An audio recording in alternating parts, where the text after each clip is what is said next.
Assalamualaikum warahmatullahi wabarakatuh. Perkenalkan, saya Ahmad Supandi, calon guru penggerak angkatan 9 unit kerja SDN Kamal Muara 01 Jakarta Utara.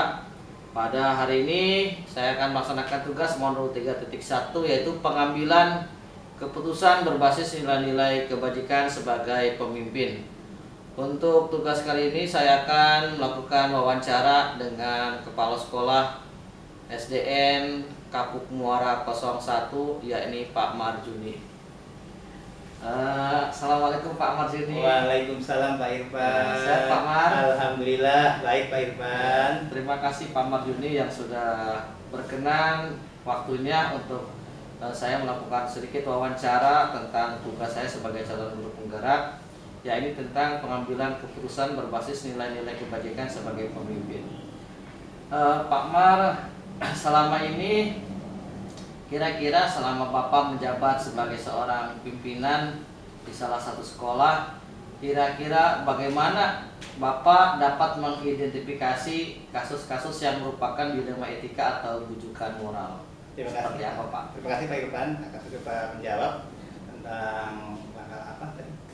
Mengidentifikasi kasus-kasus, yaitu saya dengan mencatat kasus-kasus yang ada di dalam buku kasus yang ada di sekolah, sehingga tahu jenis-jenis kasus apa yang berkembang di sekolah. Kemudian setelah kita catat, kita identifikasi masing-masing cara penyelesaiannya, sehingga suatu saat ketika muncul kasus itu kita bisa menyelesaikan lebih baik lagi. Berarti Bapak dalam hal ini untuk mengidentifikasi kasus tersebut awal mungkin Bapak catat ya Pak ya? Catat di buku kasus gitu ya. Oke Pak, kita ambil satu kasus saja Pak ya, yang berkaitan dengan dilema etika atau rujukan moral. Kira-kira yang selama ini Bapak rasakan kasus apa nih Pak di sekolah ini Pak? Salah satu contoh kasusnya. Di sekolah ini kadang ya kasus tawuran antar berantem gitu Pak Irfan. Biasanya berantem sama anak, misalkan dari kelas rendah ya berantem ke kelas yang lebih tinggi. Kemarin belum lama ini ada anak kelas 4 dia ngeledek kelas 6, ya ngelewain aja maka ditonjok sama kakak kelasnya. Itu jadi ya itu bagi dilema. Ya anak kecil ya malah melonjok ke kakaknya, sehingga ya nggak menjadi terjadilah ya suatu tadi berantem tadi tawuran Pak ya antar kelas. Antar kelas tadi. Baiklah Pak, tadi setelah saya mendengar ada kasus tawuran mungkin antar kelas rendah dengan kelas tinggi ya Pak ya.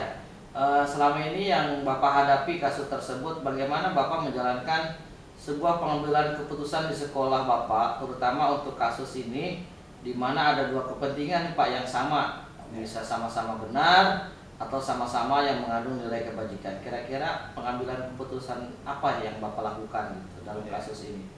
Ya, kalau kasusnya termasuk ringan, jadi itu bisa saya ambil keputusan sendiri. Kalau sekiranya berat atau melibatkan beberapa anak, yaitu kami diskusikan dengan sesama tim atau tim dari wakil kepala sekolah atau guru-guru senior di sekolah kita Pak Irfan gitu. Berarti Bapak sebelum mengambil sebuah keputusan, Bapak bekerja sama dengan stakeholder di sekolah Pak ya? Gitu. Oke. Baik Pak, untuk pertanyaan selanjutnya Pak, kira-kira setelah Bapak melaksanakan bekerja sama dengan stakeholder yang ada, langkah-langkah atau prosedur seperti apa yang bisa Bapak lakukan selama ini? Ya, yang pertama kita identifikasi masalahnya dulu Pak, secara detail. Jadi misalkan ya alurnya seperti apa, itu kasus terjadi, kita gali sampai tuntas apa penyebabnya, latar belakangnya apa. Kemudian setelah itu baru kita cari solusi jalan keluarnya Pak ya. Jalan keluarnya kalau ringan mungkin kita ambil keputusan sendiri, kalau berat kita diskusi sama wakil, sama stakeholder yang ada untuk mencari putusan yang terbaik, yang baik buat semua ya, anak juga terbaik, karena gimana pun tetap kita harus melayani anak dengan baik. Oke Pak, berarti mungkin langkah yang Bapak lakukan tadi mengumpulkan fakta-fakta yang seperti itu Pak ya, yang relevan dengan situasi tersebut Pak ya.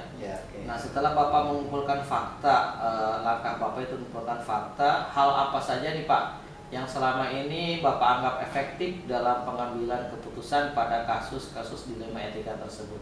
Kira-kira hal apa saja yang selama ini Bapak anggap efektif gitu Pak?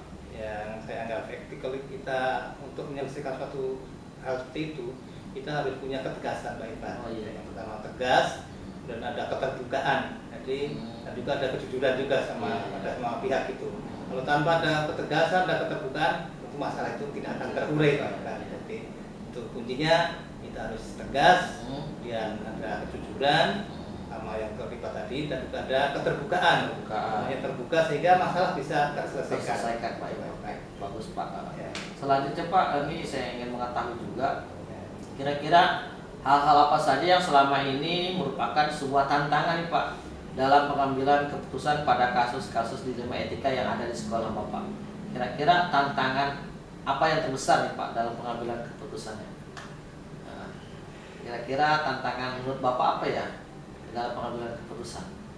Ya, tantangannya ini kalau suatu misalkan ada misalkan anak ya Pak Ivan. Iya. Anak ini kasusnya sangat berat Pak Ivan. Ini anak itu harus dikeluarkan atau tetap dipertahankan.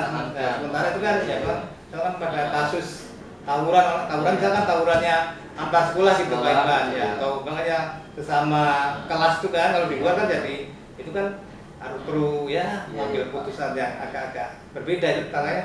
Kita kalau kita tegas banget juga ya akan ya merugikan anak juga ya. Jadi kita itu yang agak sulit yang seperti itu Pak Ivan ya. Yang tantangan yang terbesar itu kalau ada masalah yang cukup berat ya itu tadi sama-sama ya kita biar terselesaikan, tapi ya itu tadi jadi agak-agak perlu diskusi lebih berat itu tadi. Berarti dalam hal ini Pak ya, Bapak mungkin melakukan sebuah pengujian paradigma ya. Jadi pengujian paradigma, mungkin ada rasa butuh keadilan tapi ada lawan rasa kasihan gitu sama anak ya Pak ya. Benar Pak. Jadi Bapak juga mungkin dalam hal ini memikirkan jangka pendek dan jangka panjangnya juga Pak ya. Baik Pak. Selanjutnya Pak, apakah Bapak memiliki sebuah tata kala atau jadwal nih Pak, jadwal tertentu dalam sebuah penyelesaian kasus dilema etika yang ada seperti tadi tawuran? Apakah memang Bapak langsung menyelesaikan di tempat atau memiliki sebuah jadwal untuk menyelesaikannya? Kira-kira bentuk atau prosedur seperti apa yang Bapak jalankan selama ini?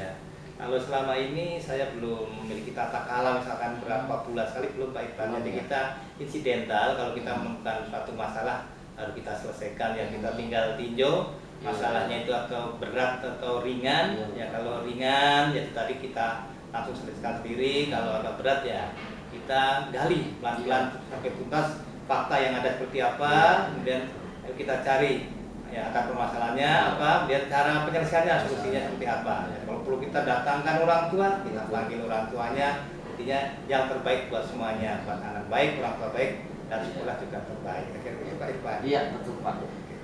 Mungkin ya dalam hal ini Bapak ada beberapa mungkin sebutnya prinsip resolusi Pak ya. Jadi Bapak melakukan pertama penjadwalan dengan orang tua, mungkin resolusi pertamanya Pak ya. Mudah-mudahan dengan adanya resolusi sama orang tua itu bisa menyelesaikan, Bapak mungkin penyelesaiannya bisa selesaikan di tempat juga Pak ya. Baik Pak, kemudian kira-kira nih Bapak setelah ada jadwal penyelesaian di tempat ataupun prosedur yang sudah tadi Bapak ungkapkan, faktor-faktor apa yang selama ini mempermudah atau membantu Bapak dalam pengambilan keputusan dalam kasus dilema etika seperti tadi? Kira-kira faktor apa nih?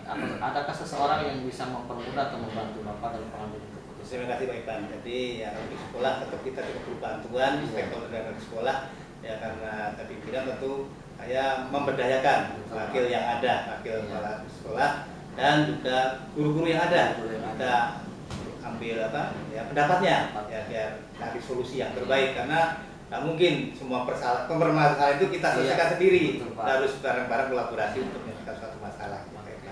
Berarti dalam membuat sebuah keputusan Bapak sebagai pimpinan masih membutuhkan beberapa stakeholder yang ada di sekolah Pak ya, seperti wakil kepala sekolah, kemudian mungkin guru-guru kemudian komite sekolah ya Pak ya, atau komite kelas dalam hal ini ya Pak ya. Kemudian nih Pak, kira-kira tadi Bapak sudah menyatakan beberapa faktor, ada lagi nih yang terakhir nih Pak nih, kira-kira hasil akhirnya nih Pak dalam kasus dilema etika yang pernah Bapak alami katanya seperti tadi tawuran antar siswa kelas tinggi dan kelas rendah. Kira-kira hasil akhirnya seperti apa itu Pak setelah Bapak melakukan sebuah keputusan?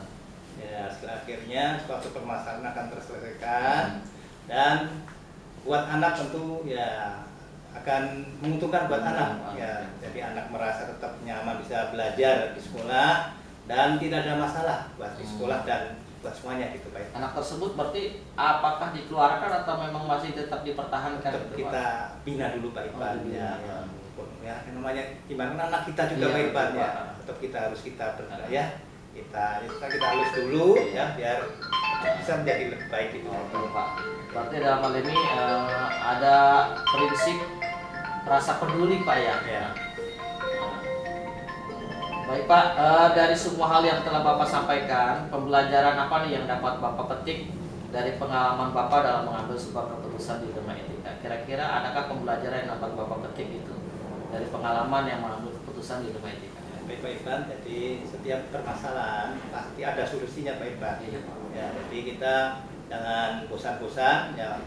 Jadi kita berprinsip bahwa suatu Iya. masalah pasti bisa diselesaikan, walaupun berat itu masalah pasti ada solusinya. Iya. Dan kita harus mendengar orang lain tanpa ya kita juga harus Iya. sendiri tapi kita harus mendengar orang lain itu Pak Iban. Oke, gitu Pak Iban. Oke. Ya. Baik Pak, terima kasih Pak atas waktu dan Ya. kesempatannya. Bapak sudah mengizinkan saya untuk melakukan wawancara tentang pengambilan keputusan berbasis nilai-nilai kebajikan sebagai pemimpin, yang dimana 9 langkah pengambilan keputusan sudah Bapak lakukan dengan baik. Kemudian tadi juga saya mendengar ada paradigma antara rasa keadilan lawan rasa kasihan, kemudian ada prinsip tentang hasil akhir serta berbasis rasa peduli. Yang mudah-mudahan kedepannya saya bisa mencontoh kepemimpinan Bapak, Amin. dan Bapak bisa jadi pemimpin yang menjadi tauladan buat guru-guru yang lain Pak ya. Amin. Terima kasih banyak Pak Mardini atas waktu dan kesempatannya. Baiklah, demikianlah wawancara yang sudah saya lakukan pada yang terhormat Bapak Kepala Sekolah SDN Kapuk Muara 01 yaitu Pak Mardini. Mudah-mudahan kegiatan wawancara ini menjadi sebuah pembelajaran buat kami calon guru penggerak depannya sebagai seorang pemimpin pembelajaran dan pemimpin di masyarakat. Terima kasih. Wassalamualaikum warahmatullahi wabarakatuh. Terima kasih Pak Mardini. Sama-sama Pak Iban. Ya.